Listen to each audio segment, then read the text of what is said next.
एक बार की बात है, एक किसान अपने परिवार के साथ एक छोटे से गांव में रहता था। ये एक तपती गर्मी थी और कई महीनों से एक भी बूंद बारिश नहीं हुई थी। सूखे के कारण उनकी फसलें मुरझा रही थीं। पूरा गांव बहुत उदास था। सभी लोग बारिश का बेसब्री से इंतजार कर रहे थे, लेकिन बारिश नहीं हो रही थी। धीरे धीरे सभी ने उम्मीद खोनी शुरू कर दी।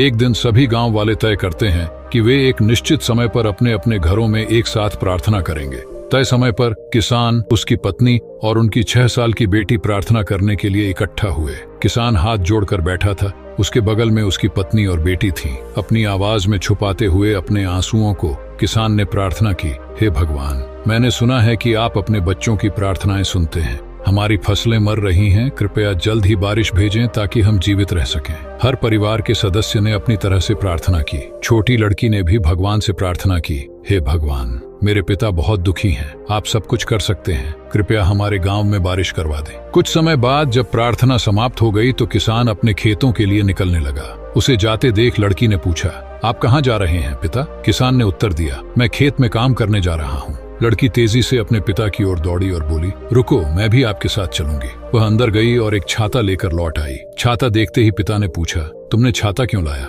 सूरज तो पहले ही ढल चुका है और ये शाम का समय है। छोटी लड़की ने उत्तर दिया, पिता, हमने अभी भगवान से बारिश की प्रार्थना की है। अगर हम बिना छाते के जाएंगे तो बारिश होने पर हम भीग जाएंगे। किसान अपनी बेटी की बात सुनकर दंग रह गया। वह अपनी बेटी की आस्था से चकित था। उसने आकाश की ओर देखा। आकाश साफ था और बारिश के कोई संकेत नहीं थे। फिर उसने अपनी बेटी के मासूम चेहरे की ओर देखा। उस समय उसे अंदर से एक आवाज आई, प्रार्थना करना अच्छा है, लेकिन उससे भी महत्वपूर्ण है विश्वास रखना कि आपकी प्रार्थना सुनी जाएगी और उसके अनुसार कार्य करना। किसान ने अपनी बेटी को अपनी गोद में उठाया, उसके माथे पर चूमा और हाथ में छाता लेकर खेतों की ओर चला गया। और उस रात जैसे कभी बारिश नहीं हुई थी, वैसे ही बारिश हुई। किसान और उसकी बेटी की कहानी हमें विश्वास के बारे में एक महत्वपूर्ण सबक सिखाती है। हमारे जीवन में कई बार जब हम कठिनाइयों या विपत्तियों से गुजर रहे होते हैं तो हमारा विश्वास कमजोर हो जाता है और हम निराश हो जाते हैं। लेकिन इस कहानी में सूखे के दौरान पूरे गांव ने बारिश के लिए प्रार्थना की,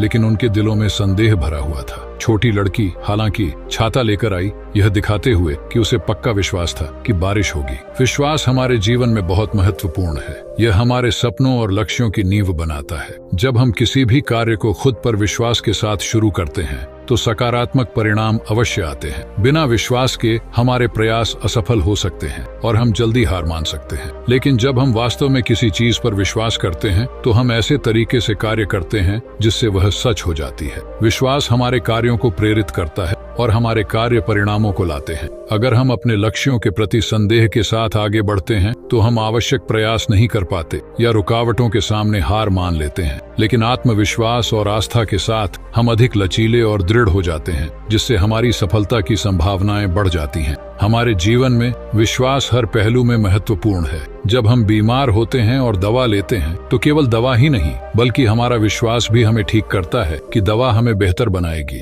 बिना इस विश्वास के दवा भी हमें ठीक करने में विफल हो सकती है। यहाँ तक कि जब हम प्रार्थना करते हैं तो हमारी प्रार्थना में विश्वास का एक महत्वपूर्ण भूमिका होती है। जब हम दृढ़ विश्वास के साथ प्रार्थना करते हैं तो चीजें हमारी इच्छाओं के अनुसार बदलने लगती हैं। कहानी हमें याद दिलाती है कि खुद पर, अपने लक्ष्यों पर या हमारी प्रार्थनाओं पर अडिग विश्वास हमें वे परिणाम दिला सकता है जिनकी हम इच्छा रखते हैं। विश्वास केवल सबसे अच्छे की उम्मीद करने के बारे में नहीं है, बल्कि यह विश्वास करने के बारे में है कि सबसे अच्छा होगा। केवल वे लोग जो खुद पर और अपने सपनों पर विश्वास करते हैं अपने लक्ष्यों को प्राप्त करते हैं। इसलिए खुद पर विश्वास करें और आप वह सब कुछ हासिल कर सकते हैं जिसे आप प्राप्त करना चाहते हैं, क्योंकि अडिग विश्वास आपके सपनों के द्वार को खोलने की कुंजी। दोस्तों, अभी बारिश का समय है। आपके गांव में बारिश हो रहा है या नहीं, कमेंट बॉक्स में जरूर बताएं।